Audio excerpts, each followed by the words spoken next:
Thank you so much for visiting Waldorf Astoria. We have a question for you. Okay. What does Waldorf mean for the city? I think Waldorf is one of the few projects that can help redefine what the city is, take it to another level. It's going to be the tallest building in Miami, getting an FAA, I think, exemption.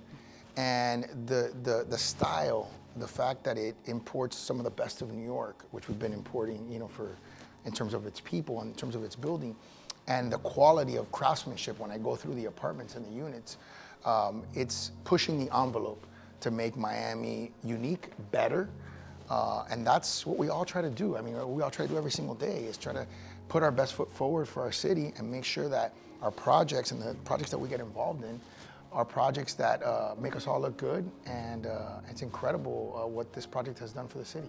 I think that's this.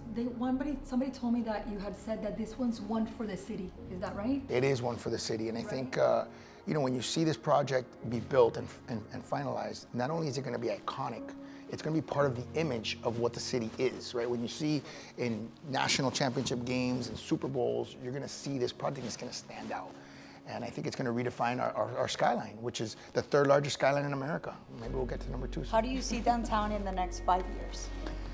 The city of Miami, including downtown, has had exponential growth in 5-year increments. And it's almost like part of the reason why it grows so fast is because if people who don't live here, we live here, right? It's almost like seeing yourself mature. But when people come from the outside, every 5 years, they go, let's go visit Miami, whatever. It's so radically different. All the neighborhoods are so radically different that it compels you to say, oh my God, there's something new here, there's something interesting, there's something really, really unique going on. And I think that's the magic of Miami, and I think that's gonna continue to perpetuate our success. And we're finally gonna have a proper and amazing downtown. We're gonna have a proper and amazing downtown, and it's only gonna continue to get better, and we're all gonna be able to enjoy it and enjoy the quality of life benefits that come with it. What's your favorite part of downtown Miami? Restaurant, whatever you do in downtown Miami. I love the restaurants. Which one? Well, you're gonna get me in trouble, aren't you? Okay.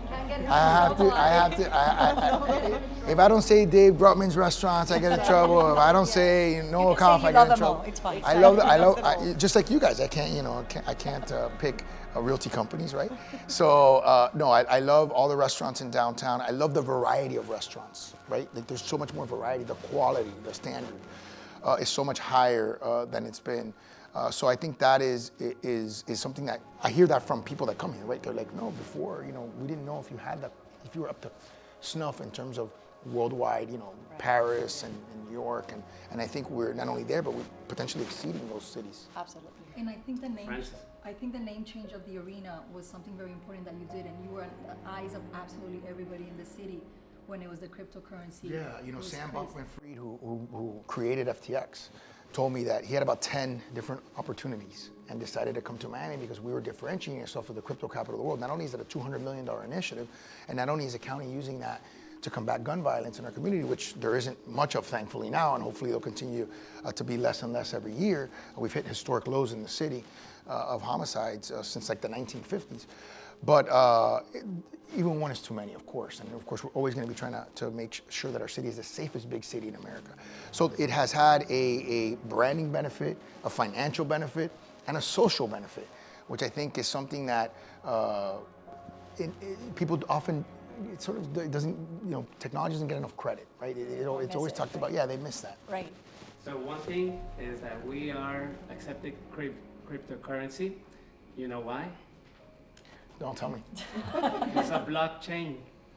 I like that. Very cool. Listen, I think the blockchain and Bitcoin, which has the most secure blockchain, are going to revolutionize the way that we behave, the way that we make decisions.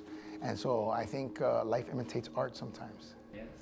Well, Francis, thank you for coming to Coffee in the Clouds with our team. For us, you're doing an amazing job in the city, and our city, like you said, is growing exponentially. Listen, crazy. I love the show Coffee in the Clouds. It sounds a lot like Cafecito Tech Talk. It's We're going to have to combine it. We're going to this is have on to the combine. couch, so So we're it's actually much better. much better. Of course it is.